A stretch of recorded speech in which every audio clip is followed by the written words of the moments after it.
oduu aamen artisti Nasraa Gursum jaalalaan ustaaz Ibsaa Hasan irraa qabamuun ishee magaalaa TikTok raasuun ijoo dubbii ta'e.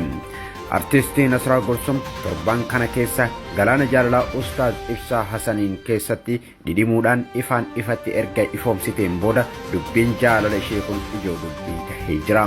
Jaalalli Nasraa kun namoota addunyaa irra jiran qofa osoo hin taane warroota ganda aakiraa jiranis jeeqaa akka jiru aakiramaan tokko yaada qabu kennatee jira. Yaa Nasraa Gursum warra addunyaati miti nuti warra aakiraatu sirrifannee jira.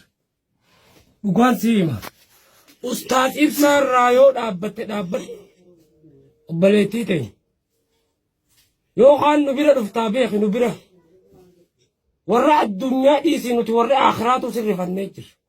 Yoo ustaaz Ibsaa keenyarraa dhaabbate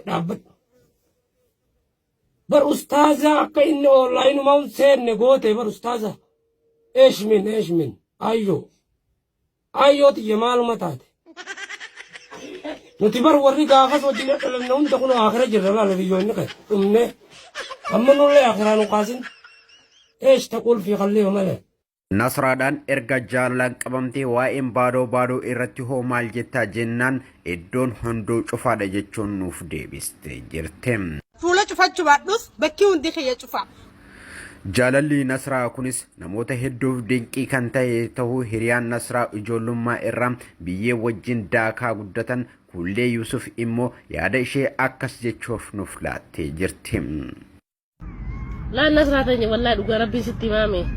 Laal Ibsaan akka jee dubraa jee malee dubra jee wallahi billahi silaamanni dhalaa argee jee anas keessuman jira.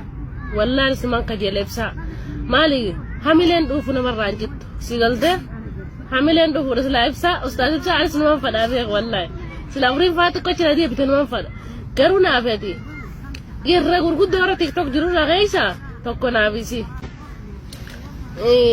Gizi hamilullee kaasla raayyu mafaa hiriyaata nyagatee raayyu abbaa mancaafaa sheebiin biroo taate malee ijoollee xixiqqoon tun harkadduuti firraa dhise lubbuu wallahi firraa dhise namni qofa lamma lubbuu namaa wareegama kafaluu hin dandeenyu akka taaji shurrubbatti dhaana taa'uu hin dandeenyu ijoollee xiqqishoo tokko kajeeluu baannee. Egaan hordoftootaa fi dhaggeeffattoota keenya kabajamuun waa'ee jaalalaa miidhamuu artisti Nasraa Gursumiif deebiin ustaaz Ibsaa hoo maal jedha kan jedhuuf yaaliin nuti isaan dubbisuuf taasifne nuuf hin milkoofne yoof nuuf milkaa'e odeeffannoo keenya itti aanu keessatti yaada isaanii qabannee isiniif kan gabaasnu ta'uu asumaan isin yaadachiisa.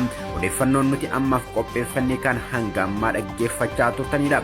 Odeeffannoo kana qopheessuun qindeessee kan isin biraan gahaa ture ana Ayyuu Abdii yookiin Jaatanidha.